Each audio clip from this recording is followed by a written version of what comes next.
सगुन जोहार बया को अलिंगे सुकुमार सोरेन अतु पोंडे हासा शहर जमशेदपुर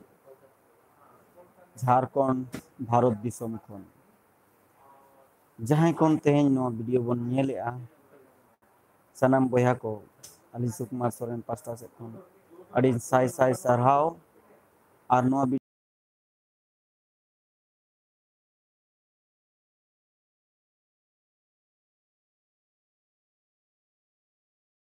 दोहो दड़ेया आरो बन लाहा दड़ेया तेहें अब सनाम को बन बाडाय गया संथाल को लैंग्वेज 8वां अनुसूची रे शामिल करना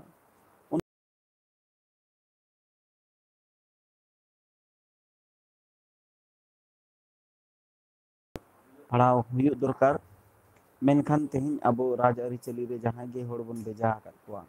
नुकु होड़ को ओना बांग को कमी दड़ेया कान इदिते तेहें अब संताल को हिस्ट्री हो पढ़ाव बांग हुई कना और अब ओल चिकी हो पढ़ाव बांग हुई कना और आयमा जिनिस ते अब बन ताइनम कना बिहार बेंगल असम उड़ीसा ओना साव सावते बाहरे दिसम जहां लेका नेपाल भूटान बांग्लादेश म्यांमार आरो अड़ी जगह रे संथाल मेना को मेनखान संथाल को स्थिति और परिस्थिति ओका लेका मेना नोआ रेनांग चिंतन मंथन दो ओकोय हो बाको चिंतन मंथन हर एक राज्य रिन अरिचली जहां को राज्य सरकार रे भाग रे हिस्सेदारी रे मेना को जहां का झारखंड पनोत रिन कनाली इनखान झारखंड पनोत बारे तेलिन गालमारा झारखंड पनोत रिन कनाली झारखंड रिन राज्य सरकार जहां मेना नी राज्य सरकार हो नितो हबी संताल को इदी कते चेन हो उनकान जिनिस बाई कराव दाड़ेया कना जहांते संताल को उथना हुआ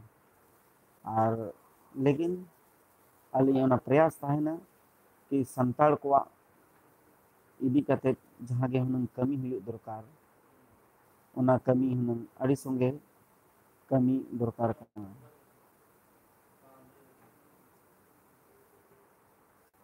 आपे फेसबुक लाइव रे फेसबुक खन पे जुड़ो दाड़ेया और फेसबुक रे जहां बया को मेना बोना नोडे बन नेल दाड़ेया और तेहें दो नोआ पहला वीडियो कना तलिंग और नोआ वीडियो माध्यम ते पहला ओना समंग आपे समंग रे अलिंग अलिंगा लाइव वीडियो कथा लिंग दोहोया और नोका गे हिजुक कान दिन नपाय खन नपाय कथा लिंग दोहोया और जहां गे अब स्थिति और परिस्थिति संताल को हुई कना जहां से अब भाषा इदी कते अब लैंग्वेज इदी कते जहां गे नितो हबी होक अइदारी बांग बन न्यामा का ओना चिकाते बन न्यामा और चिकाते अब यूनिटी हुई लेनखान ओना जिनिस बन न्यामा ओना इदी कते बन गालोचा किछुगान बारिया पेया होड़ को हिजुक कना को सेनोक कना को बाको नेल पुरो दाड़ेया कना उनको बोया को ठेन लिंग आसा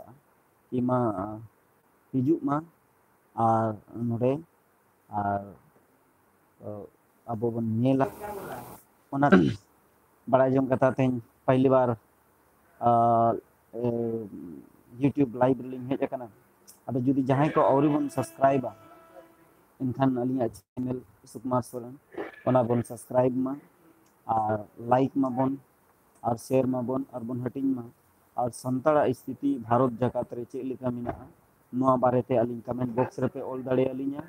और अलिया ओना प्रयास ताहेना अब सनाम संताड़ बया को अलिंग लई अबोना अलिंग सदर अबोना चे स्थिति और परिस्थिति रे मेना को संताड़ को और ओका लेकाते नुकुआ स्थिति और परिस्थिति जहां लेका सामाजिक आर्थिक और राजनीतिक विचारधारा पे जहां पे होड़ को चला कना इनखान राजनीतिक रे अब चे हाल मेना सामाजिक रे चे हाल मेना नोआ बन अब बन नेल दाड़ेया चे स्थिति ते अब बन गुजर कना और जे चे परिस्थिति जहां लेका अब भाषा संस्कृति भारत सरकार तीन मनाव चे एबाई मनाव चे नोआ हबन गलमराव दाड़ेया और आयमा आयमा जिनिस मेना जहां लेका एजुकेशन सेक्टर रे बन गलमराव दाड़ेया एजुकेशन रनंग चे हाल मेना झारखंड रे चे पूरा भारत रे आदिवासी संथाल माने खेरवाड़ होपन को पूरा भारत रे चे स्थिति मेना ओना बारे ते बन गलमराव दे ओना बारे ते लैया बना ओना बारे ते आडी नापाय खन नापाय जिनिस ओना बन चिपित हटिंग बन और सोशल मीडिया रे नंग जहां दाड़े मेना नोआ बन चेदो नोआ दाड़े बन दिखावा को और अबुरिन होड़ बन चिरगल को और अबुरिन होड़ ओना चिरगल सेंगल जहां सदाय हुल रे को जेरे लगा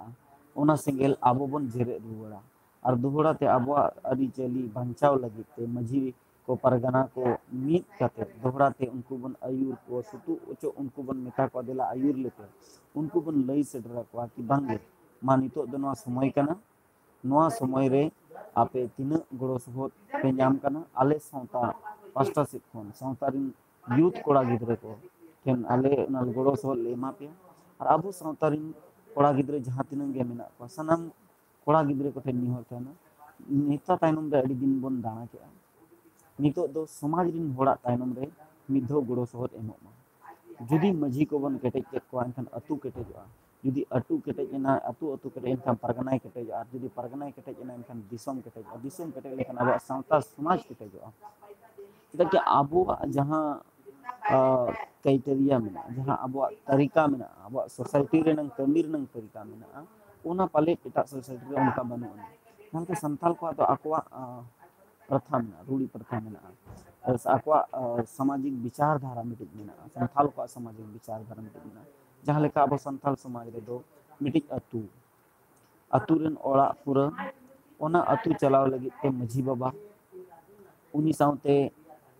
गोडेत बाबा नाइके बाबा प्राणिक बाबा बोदरांग बाबा गावला को और जहाना को कमिया उना दो आचार में विचार में कते को कमी मेनखान उना आचार में विचार में खाली सामाजिक विचारधारा लगी के हुई कना अलिंग उना लिंग में एजुकेशन हेल्थ एग्रीकल्चर या ईटीसी आरो अडिगान जिनिस उनका ना मेना जहां अब सामाजिक विचारधारा पे जुड़ो कते ना डेवलपमेंट नंबन कमी दाड़ेया यदि नवन कमी के निश्चित के सफलता गपा आबोरिन कोड़ा गिदरा आईएएस आईपीएस को तेहिन आबोरिन होड़ पढ़ाव दो को पढ़ा कना मेनखान टेक्निकली जिनिस बाको चेदो कना खाली सिलेबस को चेदो कना खाली सिलेबस हबी को सीमित को ताहन कना और सीमित दायरा अड़ी कम को दोहोया खाली बांग इन दो नौकरी लगे इन दो बैंक लगे इन दो एसएससी लगे इन दो रेलवे लगे मिडी सीमित दायरा को दोहोया लेकिन अलिया मेन दो अबुआ जहां संस्कृति उन नपाय मेना नोआ हो चेत तरह मा और अड़ी आगे जहां कते जेपीएससी यूपीएससी रे संथाल संथाल ते एग्जाम दिनो दले जदि संथाल ते मोल देन संथाल मा गिदरे को न पढ़ा कना ओलया इनका ऑटोमेटिकली ओना जाम कमिया संथाल को काम आड़ी भाड़ान बपला ईमान तेमान जितिना हम चेदो और